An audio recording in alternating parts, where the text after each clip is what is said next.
अस्सलाम वालेकुम। Maths and NTS tricks में आपको खुशामदीद कहते हैं। तो आज कुछ मज़ीद यहाँ पर एमसीक्यूज़ हम करेंगे ईटा पीएसटी सीटी डीएमपीटी के लिए।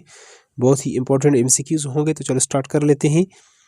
यहाँ पर पहले एमसीक्यूज़ है 28 + 6 इज़, ये अलजेब्रिक आपके पास फिगर है, इन अलजेब्रिक एक्सप्रेशन है, अर्थमेटिक एक्सप्रेशन है, 3 डायमेंशन फिगर है। तो अलजेब्रिक एक्सप्रेशन में तो आपके पास वेरिएबल भी साथ होंगे और साथ कांस्टेंट भी होंगे, और यहाँ पर सिर्फ ये आपके पास 28 + 6 है, तो ये आपके पास क्या है, लिहाजा अलजेब्रिक एक्सप्रेशन है। आपके पास ये अलजेब्रिक एक्सप्रेशन नहीं है, बल्कि सिर्फ ये आपके पास अर्थमेटिक एक्सप्रेशंस है। तो यहाँ पर दूसरा है p + 2q is, geometric figure है, अलजेब्रिक एक्सप्रेशन है, अर्थमेटिक एक्सप्रेशन है और 3 डायमेंशन। तो आपके पास यानी p + 2q साथ जो है ये दोनों वेरिएबल और यहाँ पर कांस्टेंट और अलजेब्रिक ऑपरेशन भी है, प्लस या माइनस हो साथ, तो इसको हम क्या कहते हैं, अलजेब्रिक एक्सप्रेशन। ऑप्शन बी इसमें हमारे पास क्या है, करेक्ट है। अगला है तीसरा, in algebra a value that can be changed is called, जिसकी वैल्यू जिस तरह है आपके पास कांस्टेंट, तो आपके पास फिक्स है, वेरिएबल है, लेटरल है और कोफिशिएंट। तो कोफिशिएंट तो आपके पास यहाँ पर जिस तरह ये 2 इसका कोफिशिएंट है। तो वेरिएबल क्या होते हैं, यानी एक्स वाई और जेड, जिसकी वैल्यू आपके पास चेंज हो तो उसको हम क्या कहते हैं, वेरिएबल। अगर वो फिक्स है तो वो क्या है, वो कांस्टेंट है। In algebraic fix value that can never be change is called, जो कभी तब्दील न हो उसकी वैल्यू, उसको हम क्या कहते हैं, कांस्टेंट वेरिएबल। तो ये आपके पास क्या होगा, कांस्टेंट। ऑप्शन ए हमारे पास इसमें क्या है, बिल्कुल करेक्ट है। नेक्स्ट वन है यहाँ पर पांचवा, in algebraic expression we can add और subtract only like terms, unlike terms, लेट और कांस्टेंट टर्म।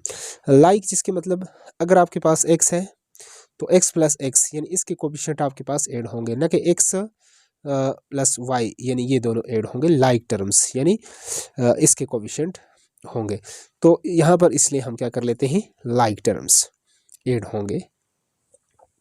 नेक्स्ट है the only operation that connect the algebraic term are. देखिए टर्म किस तरह अलजेब्रिक एक्सप्रेशन में आप कर सकते हैं, गिन सकते हैं, या तो वो प्लस हो, माइनस हो, मल्टीप्लिकेशन डिवीजन हो, और प्लस माइनस और ये तीनों हो, या आपके पास मल्टीप्लिकेशन हो। देखो या आपके पास प्लस हो या माइनस, तो यहाँ पर जिस तरह ये दोनों ऐड किए गए हैं, अगर ये मल्टीप्लिकेशन है फिर तो वो एक ही टर्म होगा। टर्म तब ही चेंज होंगे कि दरमियान में प्लस हो या माइनस हो। तो लिहाजा ऑप्शन ए हमारे पास इसमें क्या है, ये बिल्कुल करेक्ट है। नेक्स्ट वन यहाँ पर आप देख सकते हैं, to simplify the algebraic expression we use, यहाँ पर एक्सपोनेंट रूल, बॉडमास रूल और डीमास रूल और चेन रूल। तो यहाँ पर bracket of division, multiplication, addition and subtraction. Option B जो है, या उर्दू में इसको बख्तसजम, या इससे पहले हमने इसको एक और नाम दिया था, पेडमास। तो पेडमास या बॉडमास आप इसको याद रख सकते हैं। नेक्स्ट वन है अगला, इन एक्सप्रेशन 4x + 5 4 इज, 4 इसका क्या है, x का ये एक्सपोनेंट है, वेरिएबल है, और यहाँ पर ये कांस्टेंट है, और यहाँ पर ये कोफिशिएंट है। तो यहाँ पर 2-3 बातें आप ज़हन में रखें। यहाँ पर x को आप कह सकते हैं बेस कह सकते हैं, ये आपके पास पावर या एक्सपोनेंट है, और जो शुरू में यहाँ पर आएगा ये आपके पास क्या होगा, ये आपके पास कोफिशिएंट होगा। तो 4x + 5 में ये 4 क्या है, ये 4x का क्या है, ये इसका कोफिशिएंट है। ऑप्शन डी जो है आपके पास बिल्कुल इसका करेक्ट आंसर है।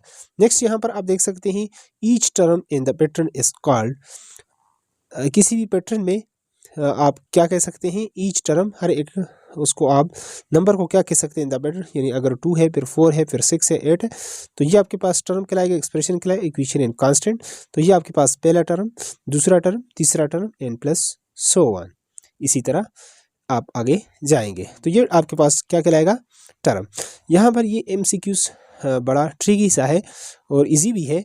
The next term in the sequence, ये जो सीक्वेंस बना है 1 1 2 3 5 और 8 10 12 13 और 15, यहाँ पर इसको किस तरह आप यहाँ पर सोल्यूशन का आप कर सकते हैं। तो चलो हम इसको इस MCQs को थोड़ा सा सॉल्व कर लेते हैं। यहाँ पर अगर देखें, आपने पहले लिख दिया फर्स्ट टर्म अगर 1 है, दूसरा 1 है आपके पास इस सीक्वेंस का, अगला 2 है, फिर आगे 3 है, फिर 5 है, और फिर 8 और प्लस 1। अगला आपके पास क्या आएगा, तो यहाँ पर इसको देखें कि अगला आपके पास क्या आता है। देखें पहला तो अपनी जगह पर आपने लिख दिया।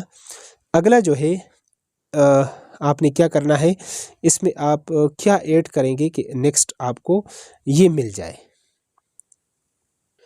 तो पहले को तो हम हूबहू उसी तरह लिखेंगे, फिर इन दोनों को आप ऐड करेंगे, यानी 1+1 आप करेंगे। तो फिर आगे ये क्या होगा, इन दोनों को जब ये अगला टर्म आपके पास आएगा, इन दोनों को ऐड करेंगे तो आगे आपके पास क्या आएगा 2। और फिर इसको इन दोनों को आप ऐड करेंगे, 1+2 आप अब ऐड करेंगे तो ये आपके पास आ जाएगा 3 आ जाएगा। तो अगला 3, फिर आपके पास 2+3 आप करेंगे तो ये 5 हो जाएगा, और 3+5 करेंगे तो ये 8 हो जाएगा, और इसी तरह 5+8 आप करेंगे तो ये आपके पास क्या होगा, ये आपके पास 13 हो जाएगा। ये इसका आ जाएगा सोल्यूशन। और यहाँ पर आप देख सकते हैं कि 13 आपके पास, यानी 10, 12, 13 और 15 ये आपके पास मौजूद है यहाँ पर ऑप्शन सी में, और यही आपका क्या है, ये करेक्ट आंसर है। बाकी हम इसके बाद अगले एक्सरसाइज को जो है उसके रिव्यू एक्सरसाइज में जो MCQs हैं वो करेंगे। उसके बाद मज़ीद इस तरह मैथमेटिक्स के MCQs हम अपलोड करेंगे। तो उसके लिए अगर चैनल पर नए हैं तो चैनल को लाजमी सब्सक्राइब करें। Thanks for watching maths and NTS tricks.